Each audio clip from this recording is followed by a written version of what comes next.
A little girl, no older than 7, was found alone on a busy avenue, shivering and clutching a worn teddy bear. When the police asked why she didn't want to go home, her answer silenced everyone. Across the street, a millionaire watched, unaware that this child would forever change the course of his life. Subscribe to the channel for heartwarming stories delivered daily. The afternoon sun beat down mercilessly on the asphalt as traffic began to snarl on Main Street. Drivers honked impatiently, but something beyond the usual congestion was drawing attention. On the sidewalk, a small figure stood out against the city's frenetic pace. The girl couldn't have been more than 7 years old. Her brown hair fell in disarray over her thin shoulders, and her clothes, a faded pink t-shirt and torn denim skirt, told a story of neglect. Her bare feet, dirty with earth and scraped, trembled against the cold concrete. She clutched a teddy bear that had clearly seen better days. Across the street, inside a black luxury sedan, the millionaire adjusted the gold watch on his wrist while observing the scene through tinted windows. His impeccably manicured hands drummed on the leather seat as he waited for the traffic to ease. At 42, he had built an empire based on cold calculation and rational decisions. Emotions were luxuries he couldn't afford. The sound of sirens pierced the air. 2 police cruisers approached, and onlookers began to gather. The millionaire sighed in annoyance, another delay in his tight schedule. But when his eyes focused on the unfolding scene, something shifted within him. The girl remained still, clutching her teddy bear as the police officers approached cautiously. Silent tears streamed down her face, but there was no despair in her expression, only a deep sadness that seemed too old for her age. "Hi, sweetie," said one of the officers, crouching down to her level. "What's your name?"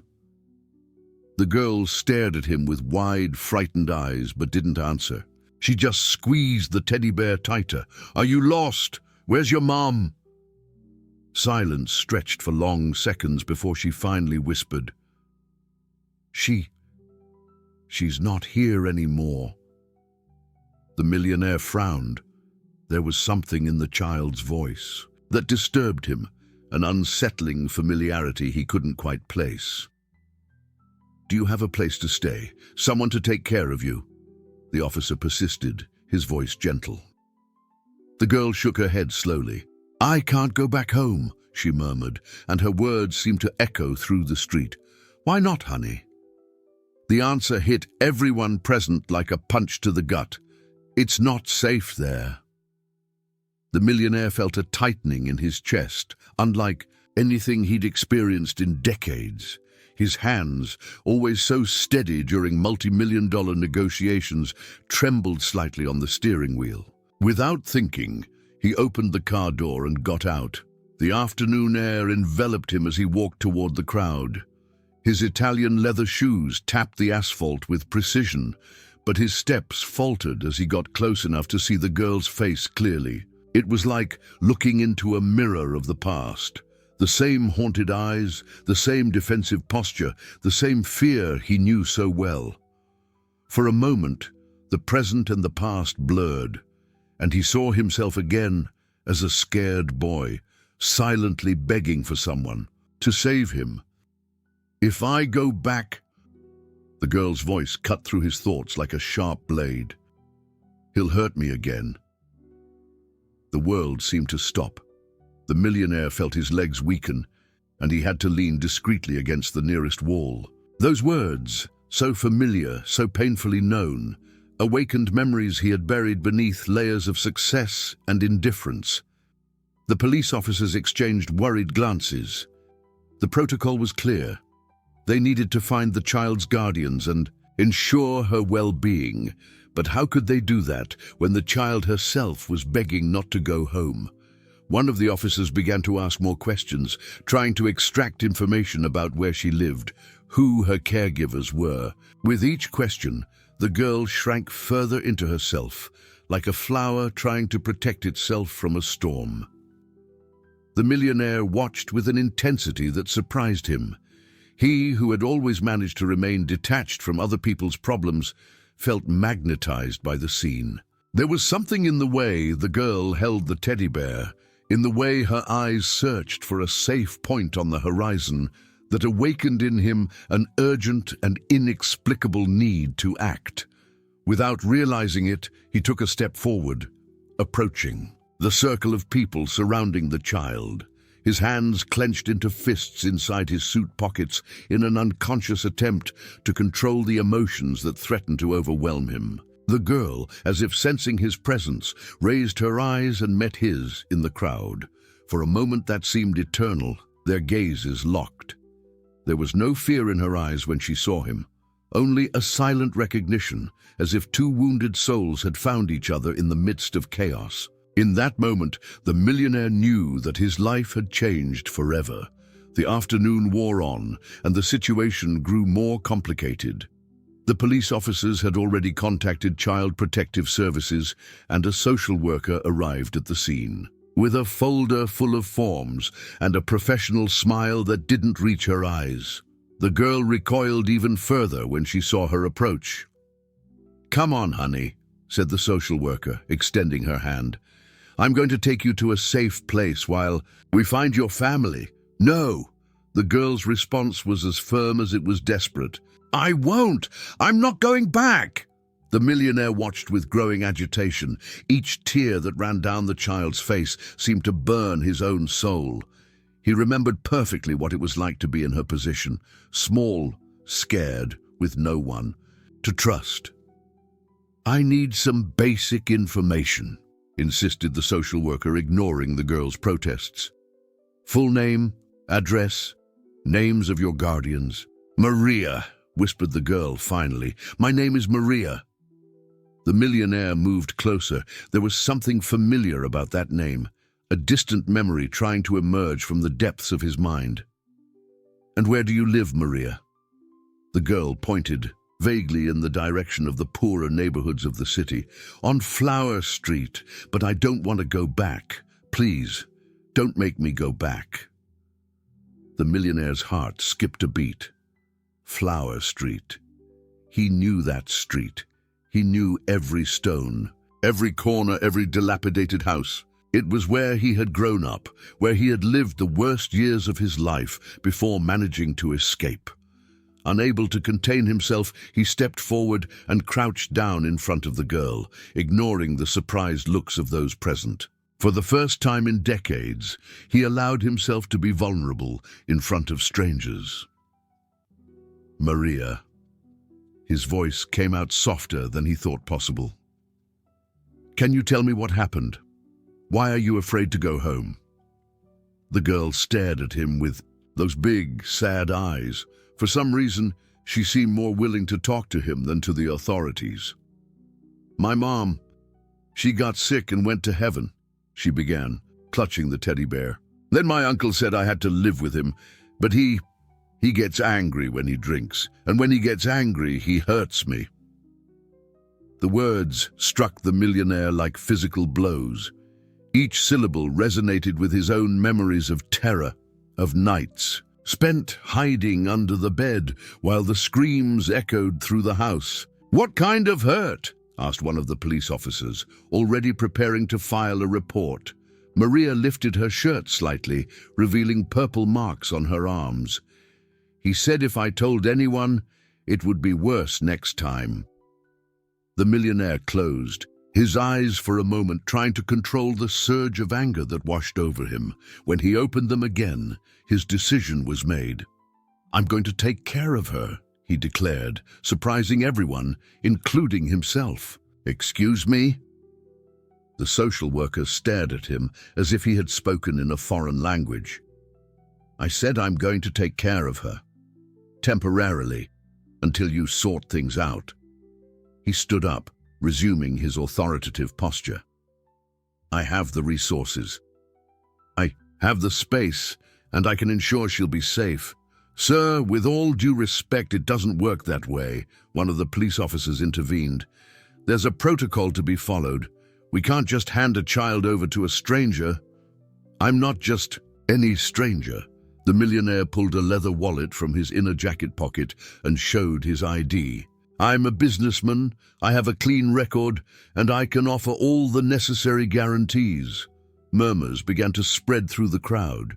Some people recognized him. His face occasionally appeared in business magazines and financial newspapers. The owner of one of the largest companies in the city was offering to take care of a street kid. "This is irregular," protested the social worker. "We have established procedures.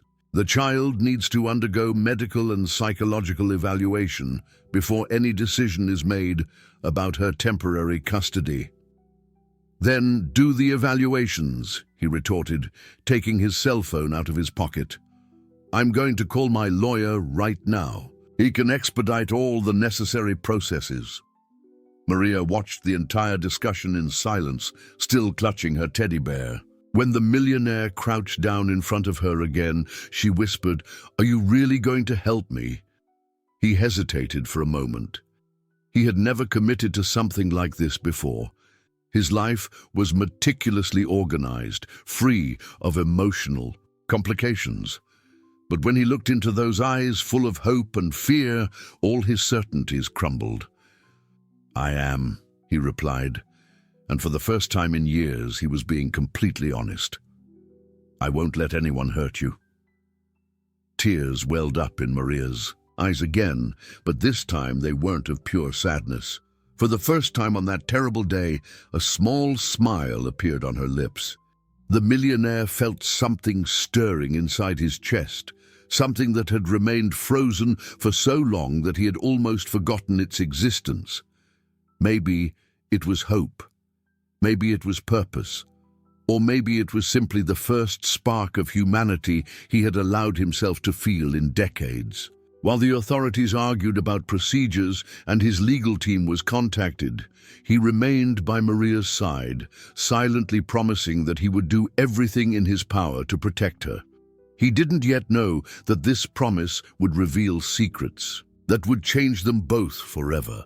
Night had fallen when the millionaire finally managed to take Maria to his mansion. The process had been more complicated than he imagined. Endless forms, phone calls to authorities, financial guarantees, and the promise that social workers would make regular visits. Now, sitting in his luxurious living room, he watched the girl timidly explore the surroundings.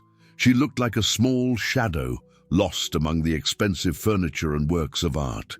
She still held the teddy bear tightly, as if it were her only anchor in the world. "You must be hungry," he said, breaking the uncomfortable silence that had settled between them. Maria nodded slightly, but said nothing. Her eyes remained alert, as if expecting something bad to happen at any moment. The millionaire called the housekeeper, a middle-aged woman who had worked for him for years. When she appeared in the room and saw the child, she couldn't hide her surprise. "Mrs. Davison, this is Maria. She's going to stay with us for a while. Could you prepare something for her to eat?" The housekeeper hesitated, clearly confused by the unusual situation, but nodded professionally. "Of course, sir. And where will she sleep?" The question caught him off guard. He hadn't thought about the practical details. His house was enormous, but it didn't have any rooms prepared for children. "Prepare the guest room on the second floor," he decided, "and see if you can find some appropriate clothes for her." After the housekeeper left, silence reigned again. The millionaire felt completely out of his element. He knew how to command board meetings, how to negotiate million-dollar contracts, how to make decisions that affected hundreds of employees. But he had no idea how to talk to a traumatized child. "Does your teddy bear have a name?" he asked finally, trying to break the ice. Maria looked at the toy in her arms. "Chocolate," she murmured. "My mum said it was the color of chocolate. Did your mom give it to you?" The girl's eyes filled with tears again. It was her last gift before she got very sick. The millionaire felt a pang in his chest. He knew what it was like to lose a mother too soon, although his loss had been different, more complex, involving abandonment and rejection. "She loved you," he said softly. Moms who give teddy bears as gifts are moms who love very much. Maria looked up at him, as if trying to decipher whether she could trust this strange man who had appeared out of nowhere to save her. Why did you help me? She asked, with the brutal honesty that only children possess. The question hit him like a bullet. How could he explain that he had seen her as a reflection of his own past? How could he tell her that he too had been a scared child, begging for someone to save him? Because nobody should have to go through what you're going through, he replied, being as honest as possible. Have you been through it too? The girl's sharp perception surprised him. Children had an incredible ability to see through the masks that adults wore. Before he could answer, his cell phone rang. It was his lawyer with updates on the case. The social worker got more information about the girl's family, said the voice on the other end of the line. The situation is worse than we thought. The millionaire moved to another room, keeping Maria in sight but out of earshot. Tell me everything. Her mother died 3 weeks ago from cancer. She was living with a paternal uncle, a man with a history of alcoholism and domestic violence. Neighbors had reported suspected abuse, but there was never enough evidence for intervention. The millionaire clenched his fists. And the father? Absent. Abandoned the family when the girl was a baby. Nobody knows where he is. What else? There was a pause on the other end of the line. There's something strange here. The address she gave, it's on Flower Street, number 47. The world seemed to spin around the millionaire. He leaned against the wall, feeling his legs weaken. Repeat the address. Flower Street 47. Why, do you know the place? He knew it. He knew every detail of that cursed house. It was where he had spent the first years of his life before managing to flee to the streets and then to a foster home. It was the house where his mother had died of an overdose, where he had been beaten by his alcoholic stepfather, where he had sworn never to return. I need more information about her family, he said in a tense voice. Full name of the mother, birth certificate, everything you can find. I'm already taking care of it, but can I ask why this sudden interest? It's not like you to get personally involved with cases like this. The millionaire hung up without answering. He returned to the living room, where Maria was still sitting in the same place, clutching chocolate. He observed her with new eyes, searching for similarities he hadn't noticed before. The shape of the eyes, the line of the nose, the color of the hair. Could it be possible? Maria, he said, sitting down in front of her, do you remember your mother's full name? The girl thought for a moment. Anna Silva. The name hit the millionaire like a bolt of lightning. Anna, his half-sister, the daughter his mother had had with another man after he ran away from home. The sister he never really knew, whom he had rejected when she tried to get close to him. Years later, the memories came flooding back. A 16-year-old girl showing up at his company 5 years ago, saying she was his sister. He had dismissed her rudely, said he had no family, that he didn't want to know anything related to his past. She had insisted, mentioned that she had a small daughter, that she needed help. He had kicked her out of the office, threatening to call security. Now, looking at Maria, he saw the result of his rejection. His niece, the daughter of the sister he had rejected, was there in his living room, orphaned and traumatized after going through everything he himself had gone through. The weight of guilt crushed him. If he had helped Anna back then, maybe she wouldn't have died alone. Maybe Maria wouldn't have ended up in the hands of an abusive uncle. Maybe everything would be different. He looked at the girl, his niece, and realized that fate had given him a second chance, an opportunity to correct the mistakes of the past, to break the cycle of abandonment and pain that had marked his family for generations. But how could he tell her the truth? How could he explain that he was the uncle who had rejected her mother? How could he reveal that, indirectly, he was responsible for part of her suffering? For now, he would keep the secret. First, he needed to gain her trust. He needed to prove that this time would be different. "Your mother was a good person," he said softly, and this time he wasn't lying. "I'm sure she loved you very much." Maria nodded, clutching chocolate to her chest. "She said that one day I would find a real family, a family that would love me." The millionaire felt tears burning his eyes. "Maybe she was right," he murmured. At that moment, he made a silent promise. He would do everything in his power to be the family that Maria deserved, even if it meant facing all the demons of his past.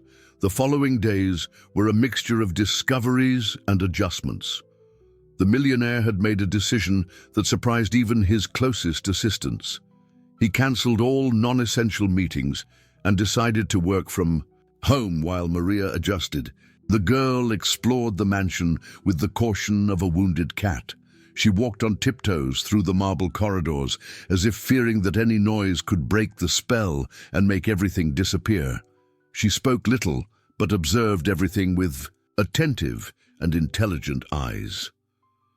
On the first morning, when he came down for breakfast, the millionaire found her sitting at the immense kitchen table, lost among the leather chairs and porcelain tableware. She held chocolate with one hand and tried to cut a piece of bread with the other, clearly not knowing how to use the silverware. "Good morning," he said, sitting down next to her instead of taking his usual place at the head of the table. "Good morning," she murmured, without looking up. He watched her frustrated attempts with the silverware, and without saying anything, took the piece of bread and began to butter it, cutting it into small pieces that she could easily eat.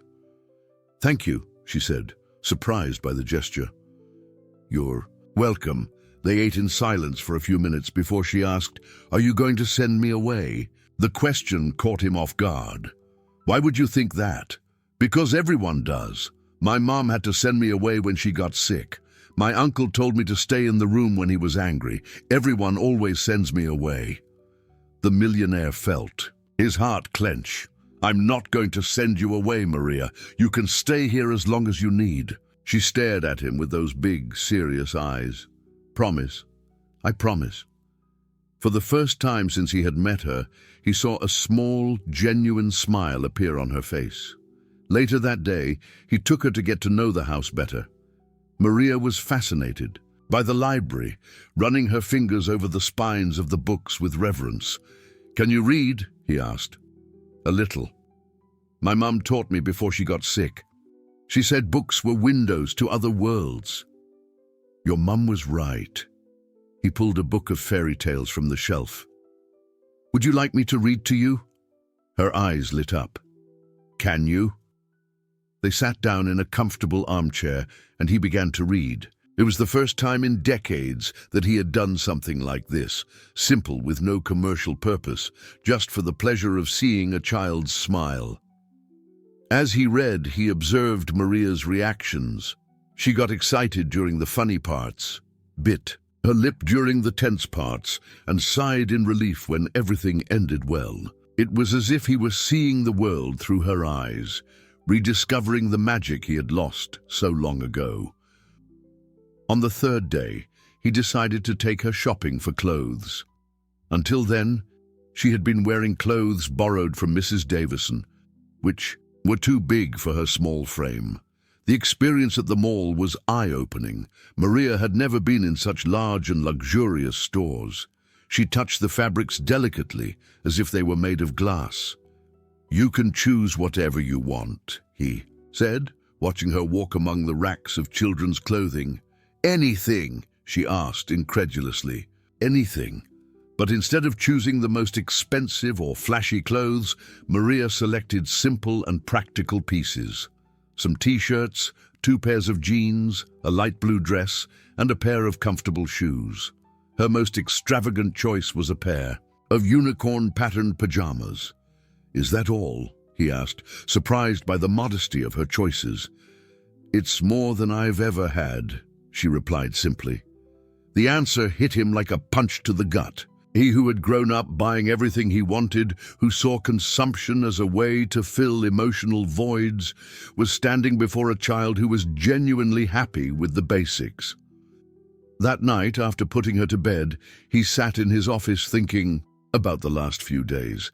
His life had changed completely. For the first time in years, he woke up thinking about someone other than himself. He wondered if Maria had slept well, if she was happy, if she needed anything. His employees began to notice the change. He was more patient in meetings, less aggressive in negotiations. Some partners commented that he seemed more human. But it wasn't all sunshine and roses.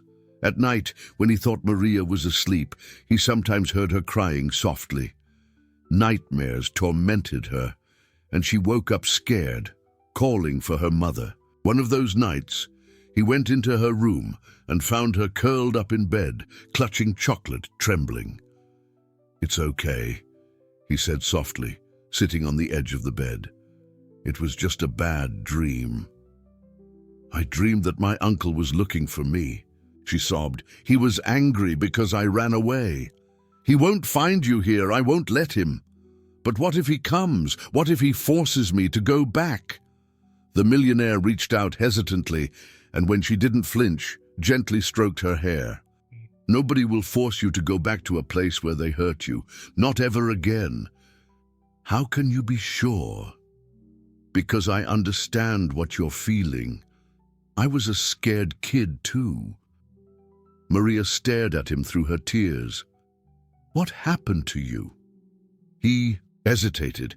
How could he explain his brutal childhood without scaring her even more? How could he tell her that he too had been beaten, had also been rejected, had also felt completely alone in the world? "When I was little, some people who were supposed to protect me hurt me too," he said carefully. "But I survived. I grew up strong, and now I can protect you."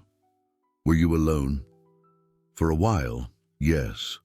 But I discovered that being strong doesn't mean not being afraid. It means doing the right thing, even when you're scared." Maria nodded thoughtfully. "Are you scared now?" The question surprised him with her perception. "Sometimes. I'm afraid I don't know how to take good care of you. I'm afraid of disappointing you." "You won't disappoint me," she said, with a certainty that moved him. "You're the first person who doesn't tell me to shut up when I'm scared." He felt tears burning his eyes. "You never need to shut your mouth with me, Maria. You can talk about anything." She snuggled deeper into the pillow, still holding chocolate. "Can I ask you a question?" "Sure." "Why don't you have a family? A wife? Kids?" The question caught him off guard. How could he explain that he had spent his whole life running away from emotional attachments? That he had built walls so high around his heart that he had never let anyone get truly close? "I always thought I didn't need a family," he said honestly. "I thought it was easier to live alone." "And now?" He looked at that brave girl who had lost everything but could still smile, who had gone through terrible traumas but was still able to trust. "Now, I think I was wrong." 2 weeks had passed since Maria arrived at the mansion, and the routine had settled in surprisingly naturally. The millionaire discovered that he enjoyed waking up early to have breakfast with her, listening to her innocent observations about the world, seeing how she transformed the cold spaces of his house into places full of life. Maria had lost much of her initial shyness. Now she ran through the corridors with chocolate under her arm, asked 1,000 questions about everything she saw, and had completely won the heart of Mrs. Davison, who spoiled her with homemade sweets and stories from her own childhood. But not everything was going smoothly. That Thursday morning, a social worker appeared for the mandatory monthly visit. She was a young woman with glasses and a folder full of documents, who seemed determined to find fault with the arrangement. "Sir, I need to ask some questions about the child's routine," she said, sitting down formally in the living room. The millionaire nodded, trying to hide his irritation. He had become accustomed to having Maria around and didn't like being questioned about his decisions. "Is the child attending school?" "Not yet," he admitted. "I thought it was better." to let her adjust first, but I'm already arranging enrollment in one of the best schools in the city. The social worker made a note. And what about psychological counseling? Children in traumatic situations need specialized care. I've already made an appointment with the best child psychologist I could find. She continued to take notes. And what about social activities? Does the child have contact with other children? The question made him hesitate. Maria spent all her time with him or with Mrs. Davison. There were no other children in her life, and he realized that he hadn't even thought about it. "I'm organizing that," he said, less convincingly than he would have liked. The social worker raised an eyebrow. "Sir, with all due respect, raising a child isn't like running a company. She needs emotional stability, a proper routine, and, above all, contact with people her age." Before he could respond, Maria appeared in the doorway of the room, carrying a drawing she had made. "Look what I made," she said excitedly, but stopped when she saw the stranger. Her smile vanished instantly, and she hid behind the millionaire. "Maria, this is Dr. Silva. She came to pay you a visit," he said softly. The social worker stood up with a professional smile. "Hi, Maria. Can I see your drawing?" Maria hesitated, looking at the millionaire for approval.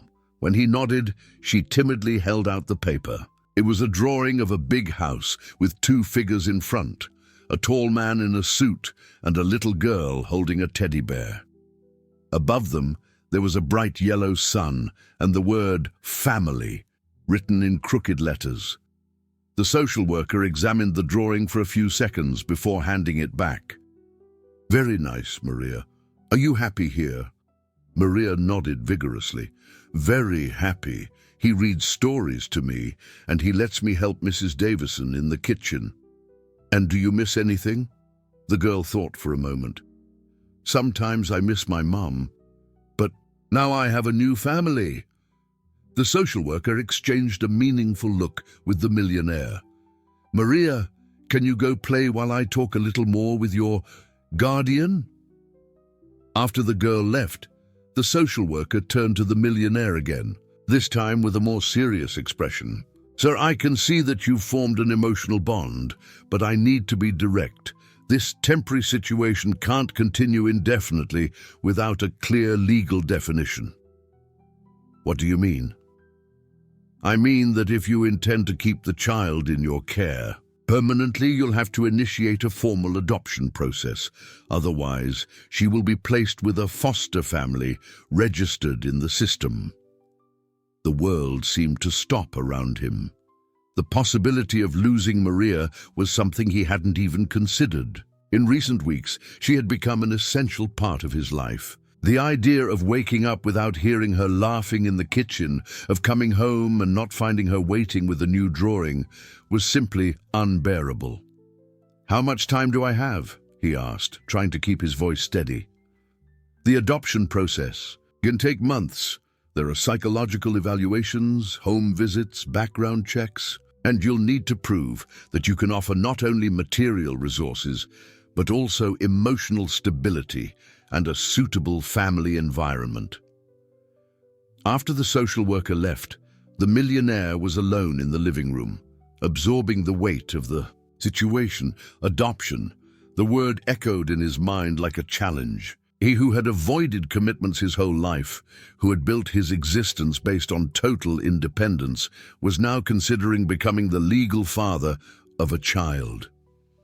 But when Maria came running back to show him another drawing, this time of the two of them in a park feeding ducks, he knew there was no choice. She wasn't just a temporary responsibility. She was his daughter in his heart. That afternoon, he called his lawyer and began the formal adoption process. The first weeks were a whirlwind of paperwork, interviews, and evaluations. Psychologists questioned his motivations, social workers examined every aspect of his life, and private investigators scoured his past. Throughout this process, he kept Maria informed in a way that was appropriate for her age. He explained that he was trying to make official what they already knew in their hearts, that they were a family. "Does that mean I can call you Daddy?" she asked one night, while he was helping her with homework from the school where she had finally been enrolled. The question moved him deeply. "If you want to, you can call me whatever you feel comfortable with." "I want to," she said decisively. "You take care of me like a real daddy." It was at that moment that he realized how his life had changed completely. The man who had once been described by the press as the stone-hearted businessman now melted, with a simple smile from a 7-year-old girl. But it wasn't all smooth sailing. One morning, while Maria was at school, he received an unexpected call from his lawyer. "We have a problem," said the tense voice on the other end of the line. "The girl's uncle has shown up. He's contesting your temporary guardianship and demanding that she be returned to him." The millionaire's blood ran cold. "What do you mean? He abused her." "He claims that it was all a misunderstanding, that he was going through personal problems at the time, but that he's now sober and ready to take care of his niece. He has legal rights as a blood relative, and the marks of violence, her accounts. He's hired a lawyer and is claiming that there's no conclusive evidence. Furthermore, he's questioning your motivations. Why would a single, wealthy man suddenly be interested in a poor child?" The millionaire felt the anger explode inside him. "What kind of motivations is he suggesting?" "Nothing specific yet, but he's planting doubts about your true interests. And there's something else." "What?" "He's discovered that you and the girl's mother had family ties. He's claiming that you hid this from the authorities, which could complicate your adoption process." The world collapsed around him. The secret he had guarded so carefully was about to be revealed, and worse, it could be used against him to take Maria from his protection. "I need to tell her the truth," he murmured. "That could be risky. If she finds out that you rejected her mother in the past." "She has the right to know, and I'd rather she hear it from me than find out through other means." That afternoon, when Maria returned from school, he called her for a serious conversation. Sitting in the library, he took a deep breath and began to tell the story he had kept for so long. "Maria, I need to tell you something important about your mother, about me, about our family." She looked at him with those attentive eyes, holding chocolate in her lap. "Your mother, she was my sister, my half-sister." Confusion took over the girl's face. "What do you mean?" "We had the same mother, but different fathers. I ran away from home when I was young and only learned of her existence years later." "So you're my uncle?"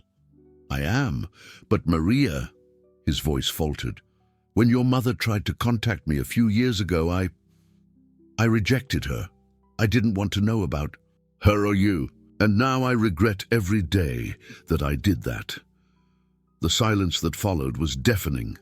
Maria processed the information, and he could see the emotions alternating on her face: confusion, hurt, anger. "You didn't want to meet my mom?" she asked, finally, and there was pain in her voice. "I was afraid," he admitted, "afraid of remembering the past, afraid of hurting myself again. But I was wrong, Maria, very wrong." "And now, why did you change your mind?" He knelt down in front of her, looking into her eyes. "Because when I saw you on that street, crying and scared, I saw myself, and I realized I had a chance to right the wrongs of the past, to be the family you deserve."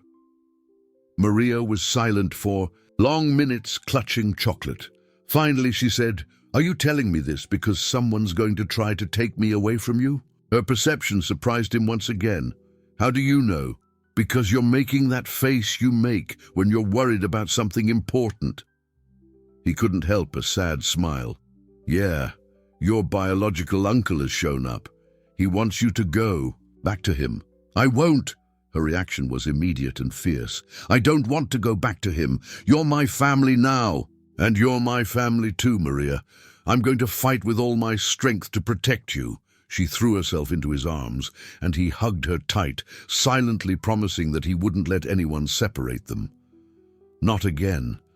This time, he would do everything right. The legal battle that followed was more intense than the millionaire had imagined. Maria's uncle, a disheveled-looking man but accompanied by an experienced lawyer, wasn't willing to give up easily. In the preliminary hearings, he presented himself as sober and repentant, claiming that he wanted a second chance to take care of his niece. "She's my blood," he told the judges. "She's all I have left of my sister. This rich man can offer luxury, but I can offer real family love." The millionaire knew that behind this facade was the same man who had left purple marks on Maria's arms, but proving that legally was more complicated than he had imagined.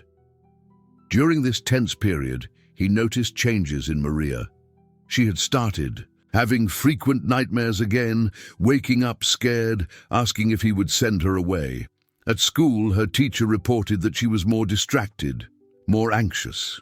One afternoon, after a particularly difficult hearing, he came home to find Maria sitting in the garden, talking to Chocolate. He approached silently and heard what she was saying.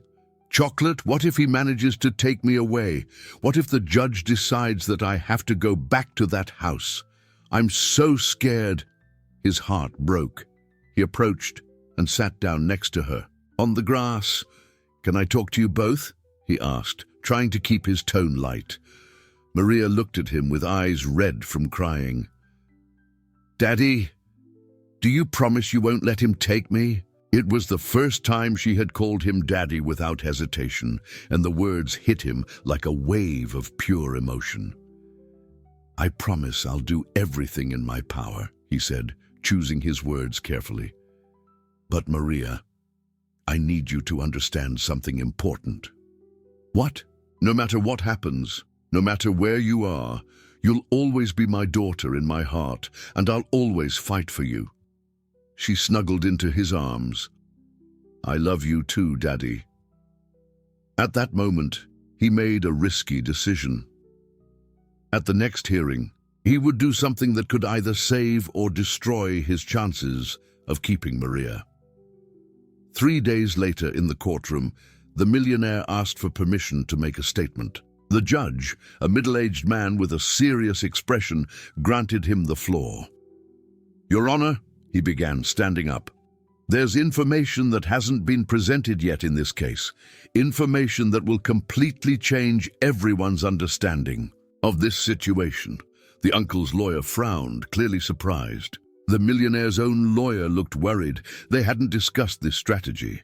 "I'm not a stranger trying to adopt a child randomly," he continued, feeling the weight of all eyes in the room. "I'm Maria's uncle, brother of her deceased mother." A murmur ran through the room. The judge raised an eyebrow. "Can you clarify that statement? Anna Silva, Maria's mother, was my half-sister, daughter of the same mother as me. And 5 years ago, when she came to me asking for help, I rejected her." The silence in the room was deafening. Maria, sitting in the front row with a social worker, stared at him with wide eyes. "Why?" asked the judge. "Because I was a bitter man, haunted by my own past, because I thought cutting all ties with my origin would protect me from pain. But I was wrong, Your Honor. Terribly wrong." He turned to look directly at Maria. "When I found this girl on that street, crying and scared, I didn't know who she was, but something in me recognized her pain because I had been through the same thing. Only later did I discover that she was my niece, the daughter of the sister I had rejected." Tears began to stream down his face, and he made no effort to hide them. "I can't change the past. I can't undo the rejection I caused Anna.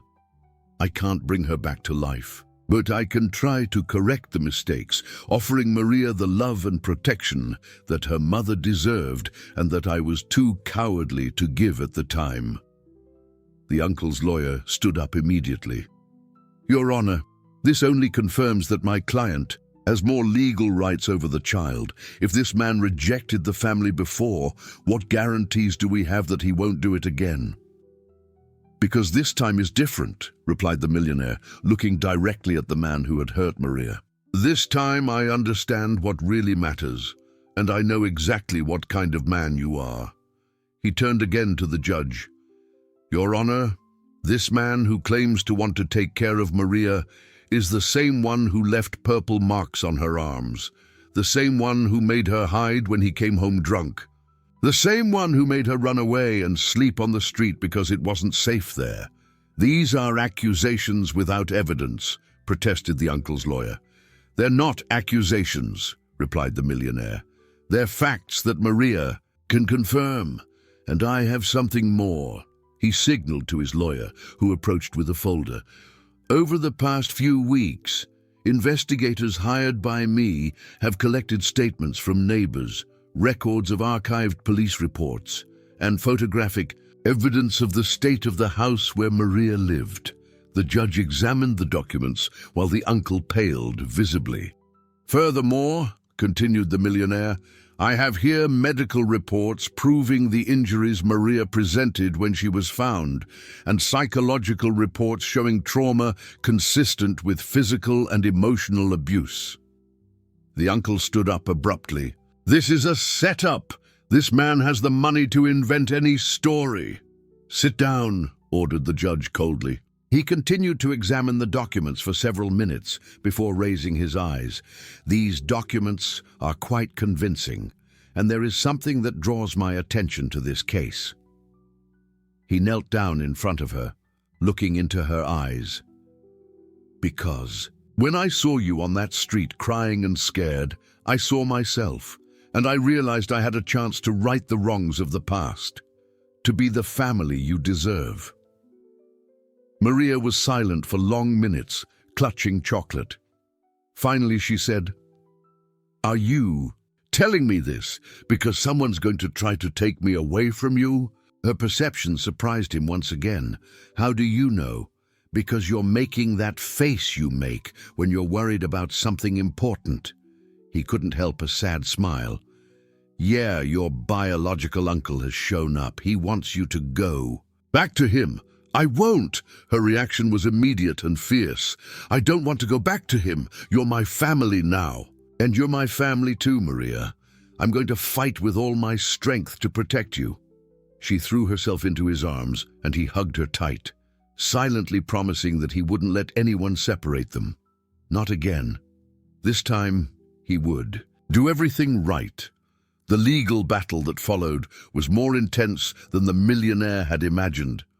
Maria's uncle, a disheveled-looking man, but accompanied by an experienced lawyer, wasn't willing to give up easily. In the preliminary hearings, he presented himself as sober and repentant, claiming that he wanted a second chance to take care of his niece. She's my blood, he told the judges. She's all I have left of my sister. This rich man can offer luxury, but I can offer real family love. The millionaire knew that behind this facade was the same man who had left purple marks on Maria's arms, but proving that legally was more complicated than he had imagined. During this tense period, he noticed changes in Maria. She had started having frequent nightmares again, waking up scared, asking if he would send her away. At school, her teacher reported that she was more distracted, more anxious. One afternoon, after a particularly difficult hearing, he came home to find Maria sitting in the garden talking to Chocolate. He approached silently and heard what she was saying. Chocolate, what if he manages to take me away? What if the judge decides that I have to go back to that house? I'm so scared. His heart broke. He approached and sat down next to her, on the grass. Can I talk to you both? He asked, trying to keep his tone light. Maria looked at him with eyes red from crying. Daddy, do you promise you won't let him take me? It was the first time she had called him Daddy without hesitation, and the words hit him like a wave of pure emotion. I promise I'll do everything in my power, he said, choosing his words carefully. But Maria, I need you to understand something important." "What?" "No matter what happens, no matter where you are, you'll always be my daughter in my heart, and I'll always fight for you." She snuggled into his arms. "I love you too, Daddy." At that moment, he made a risky decision. At the next hearing, he would do something that could either save or destroy his chances of keeping Maria. 3 days later, in the courtroom, the millionaire asked for permission to make a statement. The judge, a middle-aged man with a serious expression, granted him the floor. "Your Honor," he began, standing up, "there's information that hasn't been presented yet in this case. Information that will completely change everyone's understanding of this situation." The uncle's lawyer frowned, clearly surprised. The millionaire's own lawyer looked worried. They hadn't discussed this strategy. "I'm not a stranger trying to adopt a child randomly," he continued, feeling the weight of all eyes in the room. "I'm Maria's uncle, brother of her deceased mother." A murmur ran through the room. The judge raised an eyebrow. "Can you clarify that statement?" "Anna Silva, Maria's mother, was my half-sister, daughter of the same mother as me.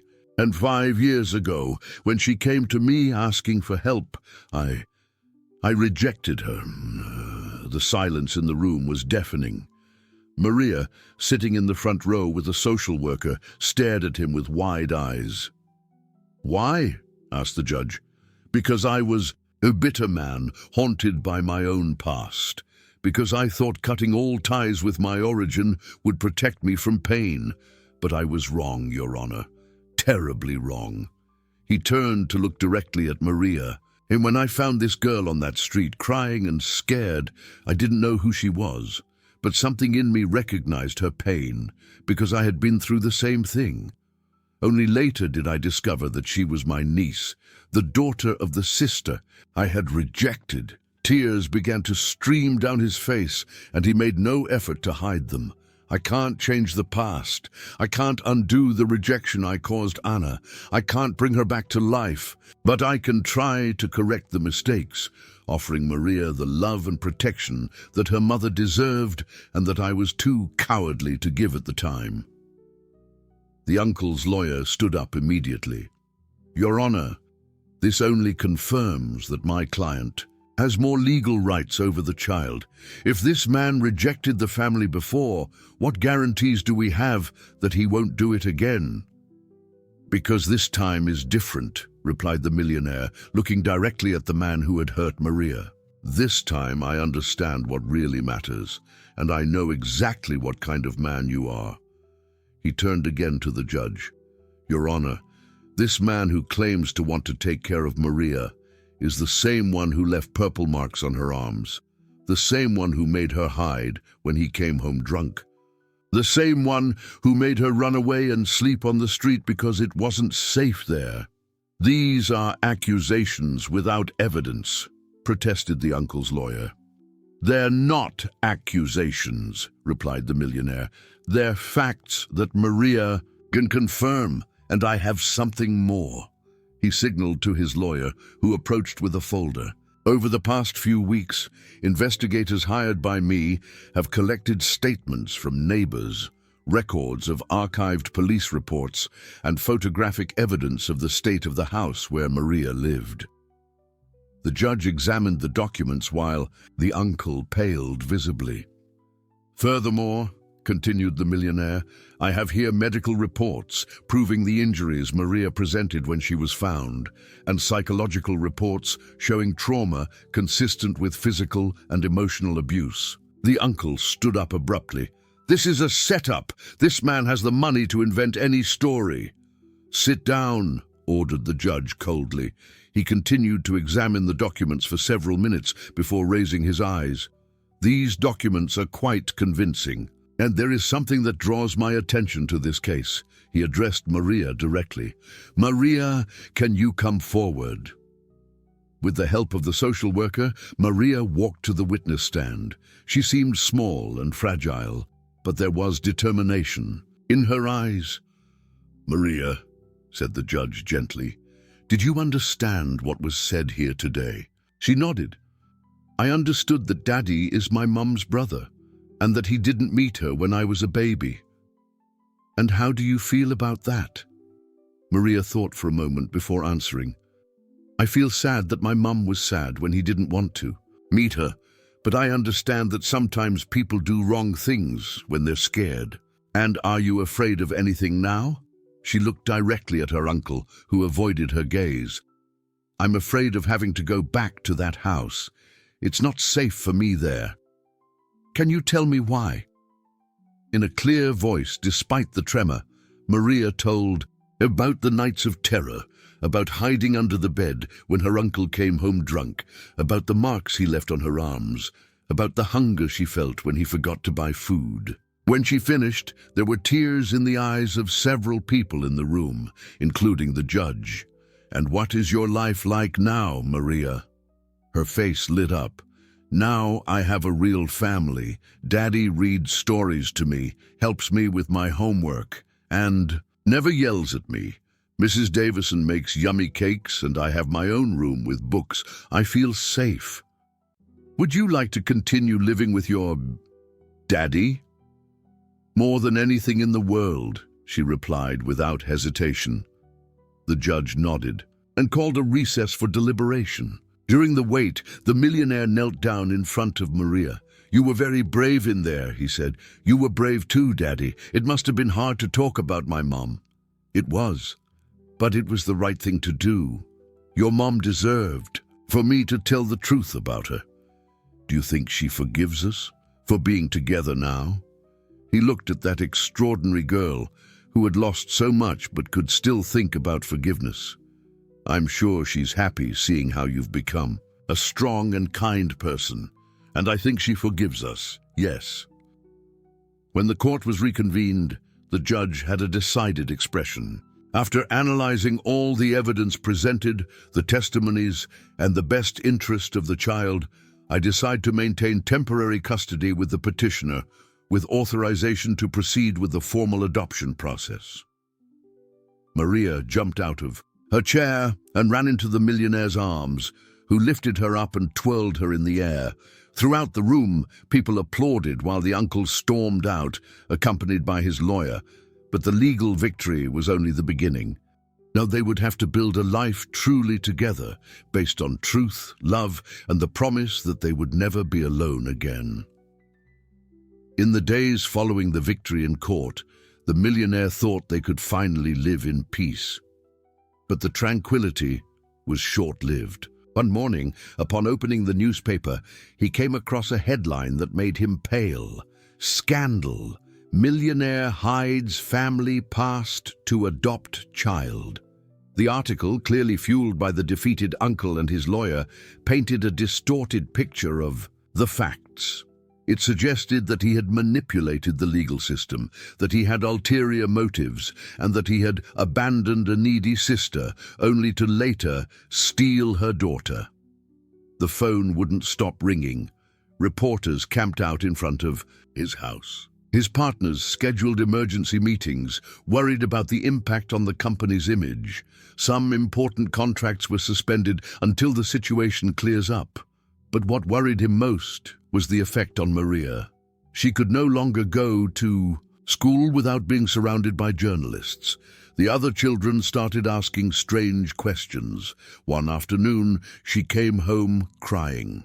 The kids are saying that you stole me, she sobbed in his arms. They say you're not my real dad. He felt the anger explode inside him. It doesn't matter what they say, Maria. Family isn't just about blood. It's about love, care, protection. And I love you more than anything in this world.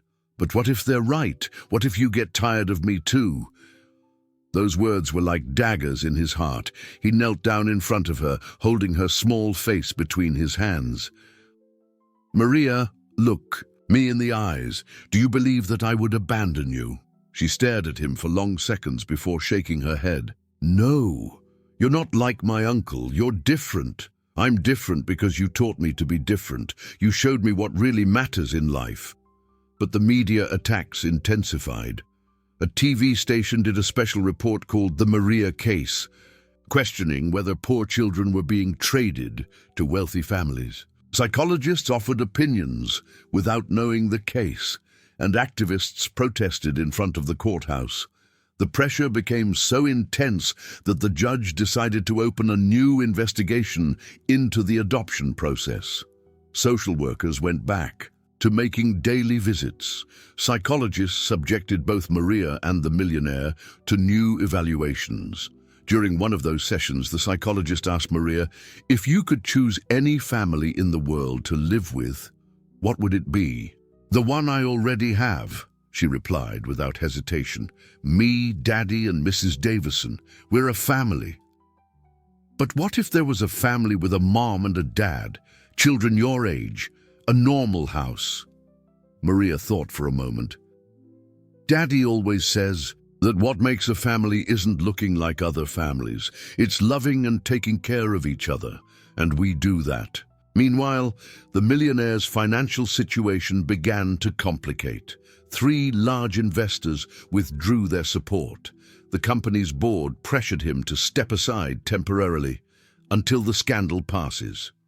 One night, after a particularly difficult meeting, he came home exhausted. Maria was in the living room doing her homework, but he realized that she had been crying. "What happened, Princess?" "I heard Mrs. Davison talking on the phone," she said in a small voice. "She said that you're losing a lot of money because of me." He sat down next to her, pulling her close. "Maria, listen carefully to what I'm going to tell you. Money we can recover. Real family is forever. But what if you lose everything? If I lose everything and I'm only left with you, I'll still be the richest man in the world." She hugged him tight. "I love you, Daddy." "I love you too, daughter." The next day, he made a radical decision. He called a press conference.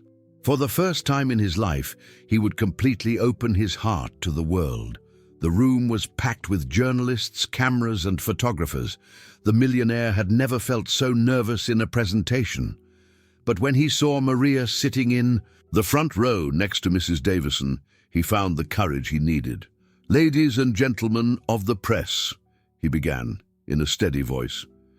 "You've come here expecting to hear apologies or justifications.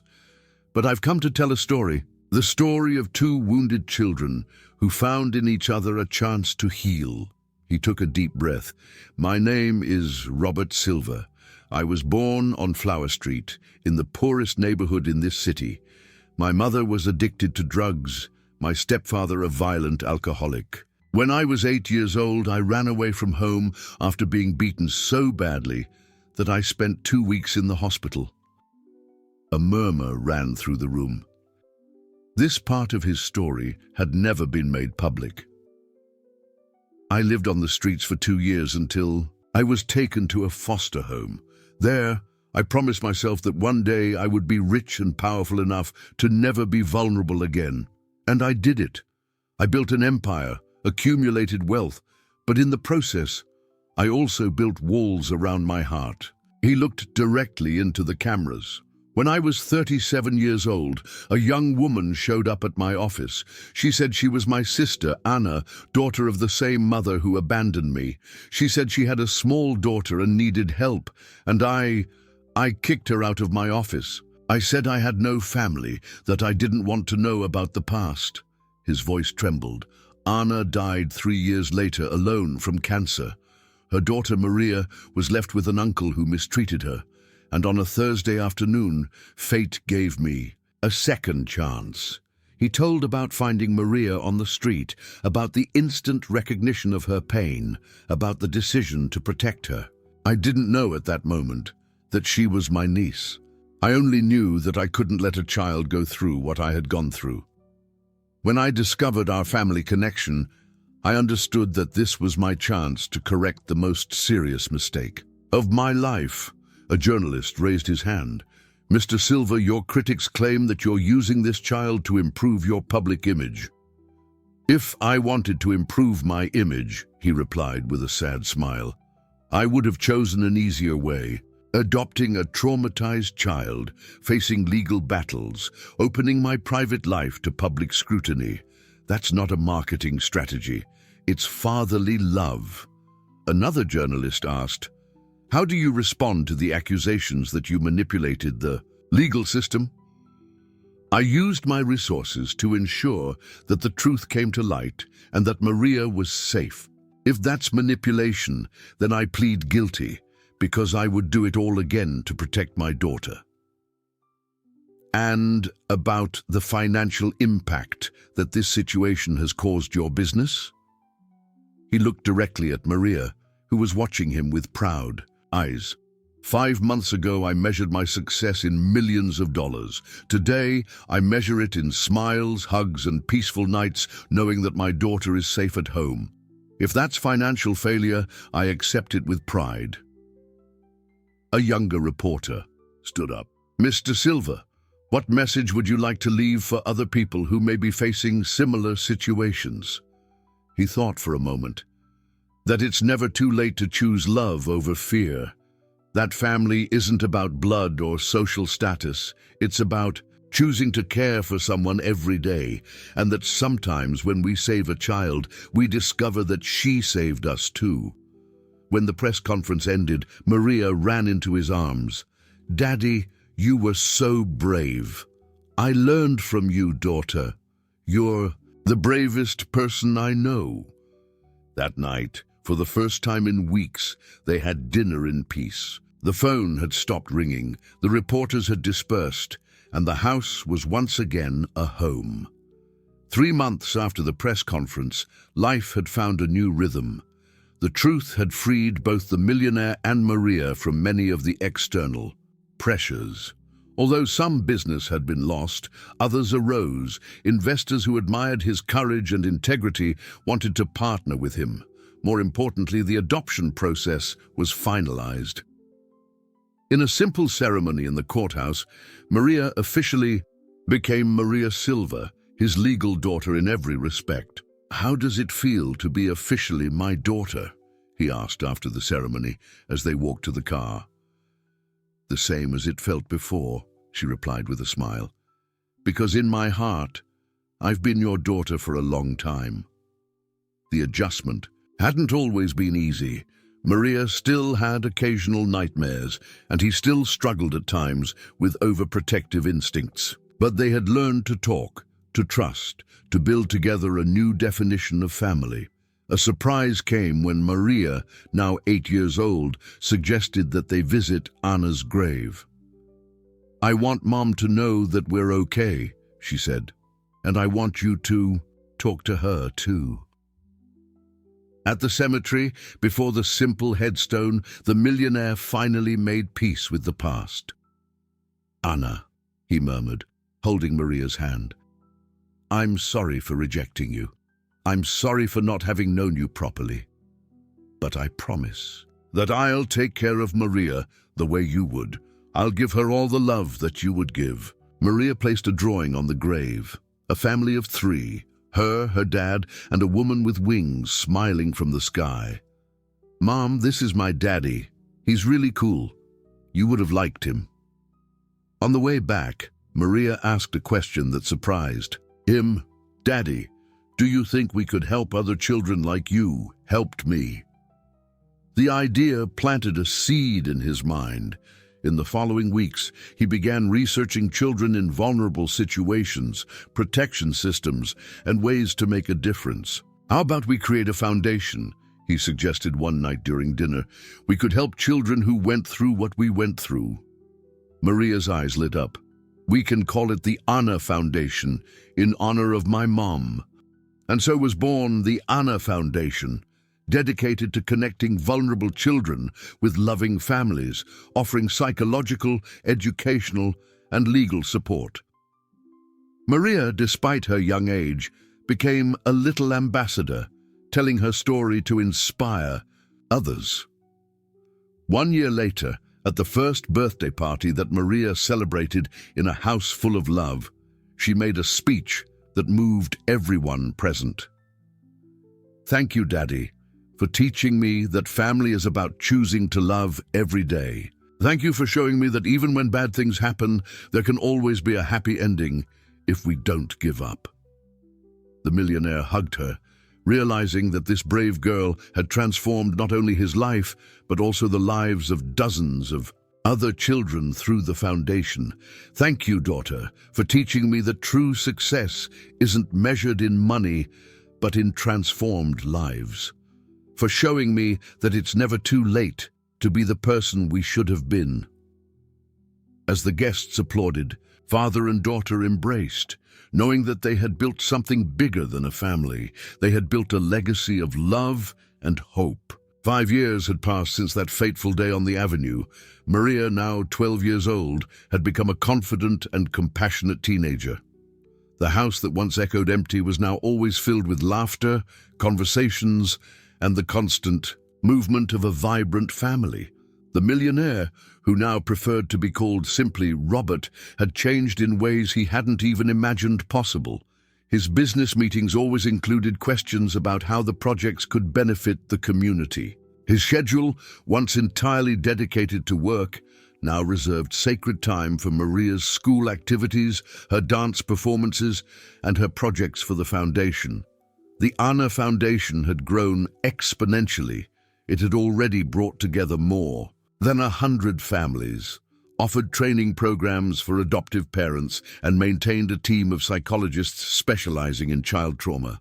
Maria participated actively whenever possible, telling her story to inspire other children and families.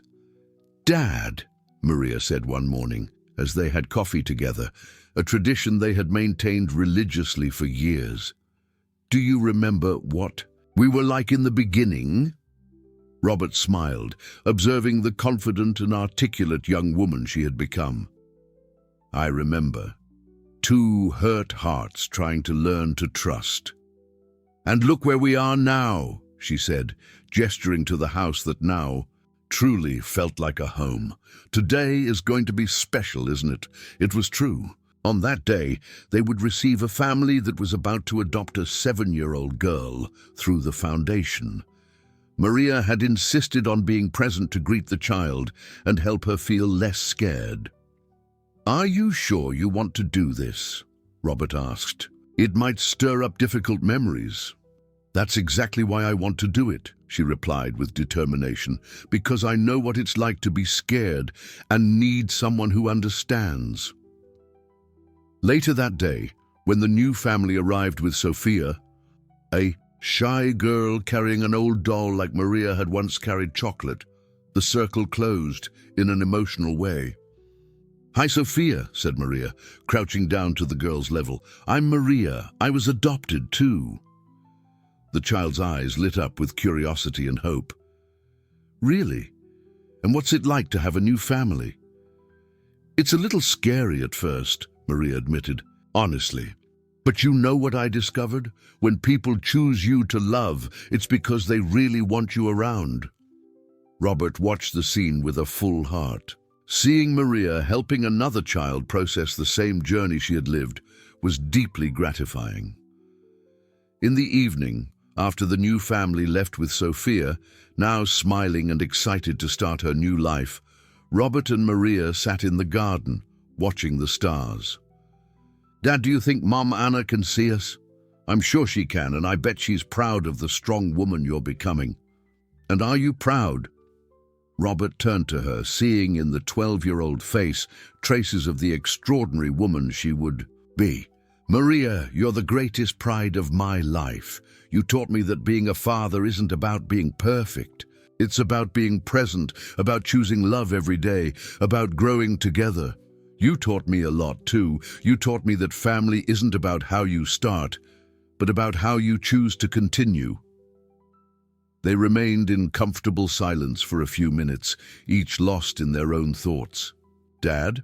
"Yes?" "Thank you for saving me that day." Robert smiled, hugging his daughter.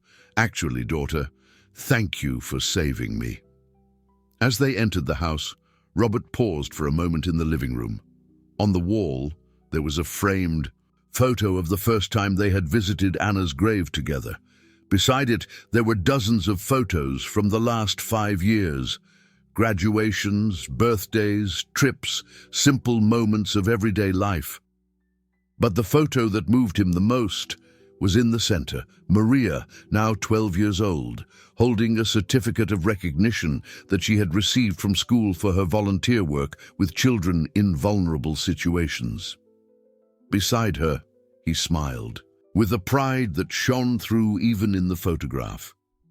"Good night, Dad," said Maria, stopping to hug him before heading up to her room. "Good night, my daughter. Sweet dreams." As he watched her climb the stairs, Robert reflected on the extraordinary journey they had shared. From a chance encounter on a busy street had been born not only a family, but a purpose in life that extended far beyond their walls. The abandoned child. He had been found healing through the love he offered to the abandoned child that Maria had been. And together, they were helping to heal other children and families.